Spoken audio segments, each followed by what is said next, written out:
Salut à tous et à toutes, c'est Napo et aujourd'hui on découvre l'ILS Command.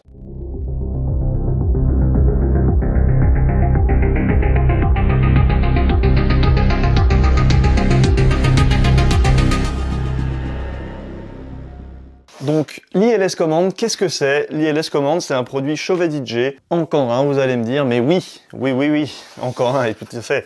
Cette année, on va beaucoup parler de Chauvet DJ. L'année 2024 sera sous l'emblème de Chauvet DJ, en tout cas pour la partie lumière. Tout simplement parce que ils m'ont fait confiance pour travailler avec eux. Et moi, ça tombe bien, parce que c'était des produits qui m'intéressaient très fortement.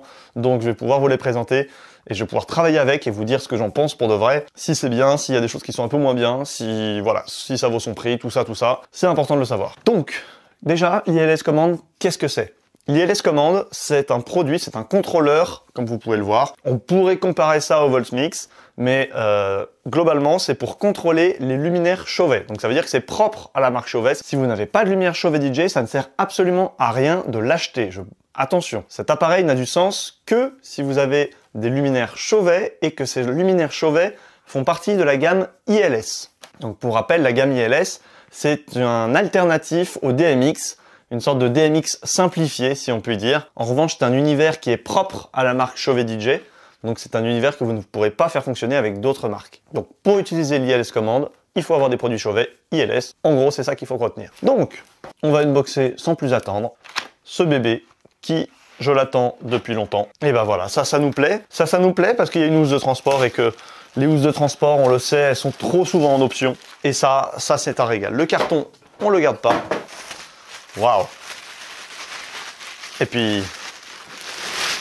Ah, et puis c'est une belle housse. C'est une belle housse bien coquée, bien... C'est propre, c'est très propre. Qu'est-ce qu'il y a là-dedans? La petite notice d'utilisation, très important. Donc là-dedans, il n'y a rien d'autre. Et ensuite, on passe au produit final. Roulement de tambour. Non, pas roulement de tambour. Waouh! Ah oui! Je m'attarde juste sur la housse de transport. C'est bien, c'est de la mousse rigide, coquée, c'est bien ça pour protéger. Et donc là, on a les matériels de branchement, j'imagine. Et nous avons ici le contrôleur. Hop! Waouh! On va le sortir sans plus attendre. Et hop! Waouh! Vous avez vu ça? Je dois reconnaître que je suis assez bluffé. Je suis assez bluffé parce que la finition est très sympathique. Le touch, le toucher des pads, ouais, ces pads-là, le toucher, le caoutchouc, il fait peut-être à peine cheap, à peine. Mais sinon, franchement, c'est pro. La finition est très agréable. Ça fait vraiment professionnel comme finition. Oh, on peut le relever et tout. Ah ouais, d'accord. Ah, ça c'est bien ça. Ah non, franchement, je suis très content. Je suis très content, c'est du beau matos. Ça pèse son poids. Ça pèse 3,6 kg. C'est un bon poids. C'est ni trop lourd ni trop léger, mais en tout cas, voilà, on sent un truc quali et il n'y a pas de petit bruit. Franchement, la qualité de finition est très bien. Je dirais le seul défaut au niveau qualité de finition serait peut-être un peu le caoutchouc de ces pads-là. Ceux-là sont très bien. Alors, au niveau du toucher, ça va. Mais ceux-là, là, on sent que c'est un peu plus smooth. C'est plus agréable en tant que pad. Ceux-là sont un peu plus durs. C'est un peu moins agréable en tant que pad. Mais voilà, ça veut pas dire que l'utilisation sera mauvaise, hein, pas du tout. C'est juste un premier avis comme ça, un premier aperçu.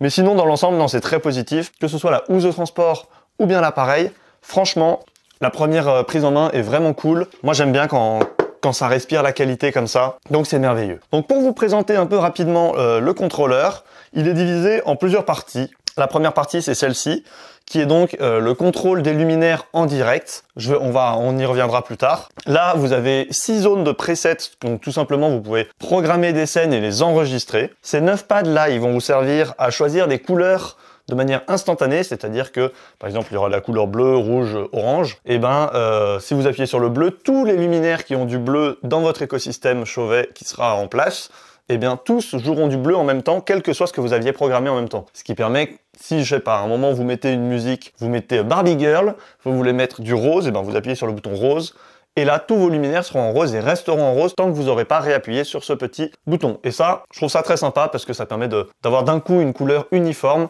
Et voilà, ça peut créer une ambiance, c'est très sympa. Ici, vous avez un petit écran qui vous permet la navigation. Ici, vous avez des faders. Alors, vous avez un fader pour le dimmer du master. Donc, en gros, si c'est à 0, vous voyez pas le faisceau, mais plus vous montez, mieux vous voyez le faisceau. Le strobe, vous avez une fonction strobe avec sa vitesse de flash, si je puis dire. La fonction sound et la fonction auto, qui ne peuvent pas fonctionner en même temps. Et si vous vous demandez comment je connais tout ça, ben, je me suis renseigné un petit peu sur la question avant, parce que j'avais vraiment hâte de l'avoir. C'est un produit que j'attendais beaucoup. Donc je me suis renseigné un petit peu en amont. Je l'avoue, j'ai un peu triché. En tout cas, la prise en main a l'air chouette. J'ai hâte d'essayer tout ça. Donc là, il y a un mode follow spot qui nous permet de diriger une lyre, par exemple, avec ces deux axes. Ça permet de contrôler la direction de la lyre. C'est, je crois, assez pratique pour aller éclairer quelque chose de précis. Et ici, vous avez un mode blinder pour tout mettre en blanc, un mode freeze pour arrêter les mouvements des jeux de lumière, et enfin un mode blackout pour tout éteindre temporairement. Bref, que des choses relativement basiques, mais par contre, c'est globalement hyper simplifié, et puis c'est une interface physique. C'est vachement plus agréable qu'une interface d'ordinateur. Il n'y a pas besoin d'ordinateur, hein.